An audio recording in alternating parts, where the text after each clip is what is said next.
দিয়া আস্তে আস্তে বৃদ্ধা মহিলাকে ডাক দিলেন, মা মনে যদি কিছু না করেন আপনার গন্তব্য পর্যন্ত আপনার গাঠুরি আমি বহন করে দেব, একটা পয়সাও আমাকে দিতে হবে না।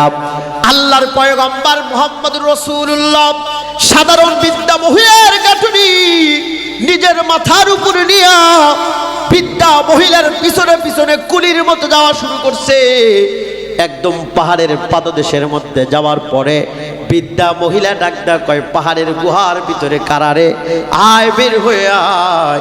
আব্দুল্লাহর বেটা মুহাম্মাদের ভয়ে মক্কার ঘর ছাইরা তোদের কাছে আশ্রয় নিবার আইছি। এই আওয়াজ শোনার সঙ্গে সঙ্গে গুহার ভিতর থেকে একজন মানুষ মাথা বের করেছে। বের করার পরেই তাকায় দেখে সর্বনাশ, যেই মুহাম্মাদের ভয়ে ঘর ছাড়বে সেই মুহাম্মাদের মাথার ভিতরে গাঁঠুনি দিয়া গুহার ভিতরে লুকাইবে। একজন মানুষ ডাক ডাক কয়, বুড়ি বা তোর এত সাহস কেমন করে হয়? যেই মুহাম্মাদের ভয়ে ঘর ছাড়লি সেই মুহাম্মাদের মাথার উপরে গাঁঠুনি দিয়া কোন সাহসে আমাদের কাছে লুকাই বেড়াইছিস? এই কথা শোনার সঙ্গে সঙ্গে বৃদ্ধা মহিলা চোখের পানি আর ধরে রাখতে পারে নাই, ঠোঁট থরথর করে কাঁপছে, কথাও পুরাপুরি বলতে পারে না।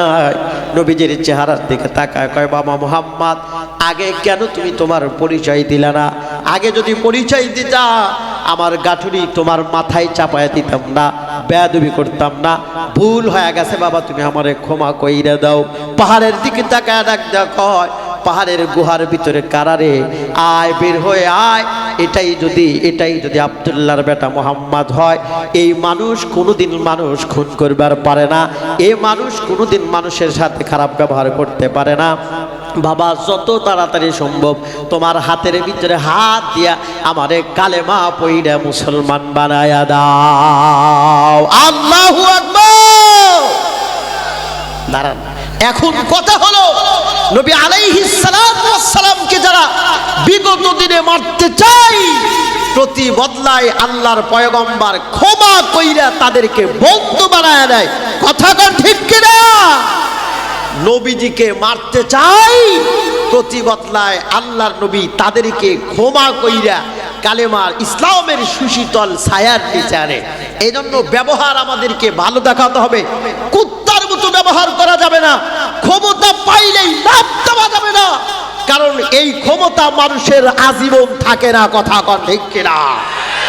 কথা একটাই ফাইনাল মনে রাখবেন, বাতাস কিন্তু চিরজীবন একদিকে বয় না, বাতাস কিন্তু মাঝে মাঝে একদিক থেকে আর এক দিকেও বয়। এই জন্য এত ভাল দেওয়া যাবে না। ক্ষমতা পাইলাম আর নির্যাতনের পাহাড় চাপায়া দিলাম। মাত্র 2 বছর আগে এদেশের একদল কর্তৃপক্ষ ওলামায়ে কেরামদেরকে মিথ্যা মামলায় অহেতুক হয়রানি করে গরু ছাগলের মতো হাতের মধ্যে রশি দিয়ে তাদেরকে জেলখানায় করে রেখেছিল। মাত্র 2 বছরের ব্যবধানে সেই ওলামায়ে কেরাম এখন মুক্ত আকাশে। যারা ওলামায়ে কেরামকে অযথা হয়রানি করেছে তারা এখন গরু ছাগলের মতো জেলখানার ভিতরে বন্দী আছে। কথা কন ঠিক কিনা? এই জন্য এত পারা যাবে না। অনেক কথাই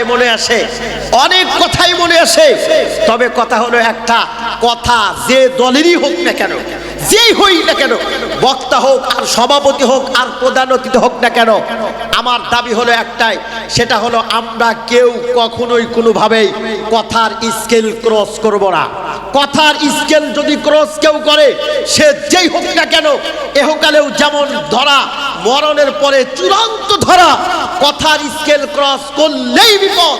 এদেশের একজন সাবেক মন্ত্রী, যেই বেটা কথা বলবার পারে না ঠিক মতো, কিন্তু ভাঙ্গা কঠে একটা কথা বলেছিল, যেটা ছিল এদেশের ছাত্র জনতার কাছে চূড়ান্ত কথার স্কেল ক্রস। কি বলেছিল? আসো খেলা হবে। ফখরুল সাহেব পালাবো না, এই কথাটা ছিল তার জন্য কথার চূড়ান্ত স্কেল ক্রস।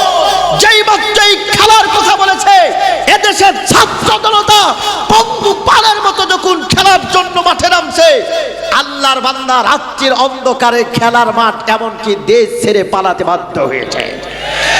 যদি আল্লাহর বান্দা দেশে ফেসবুকে আপলোড হতো কাদের কাকা গেছে মইরা ইন্না লিল্লাহ নয় আলহামদুলিল্লাহ। কেন কেন এ কথাটা তার জন্য চূড়ান্ত স্কেল ক্রস হয়েছিল।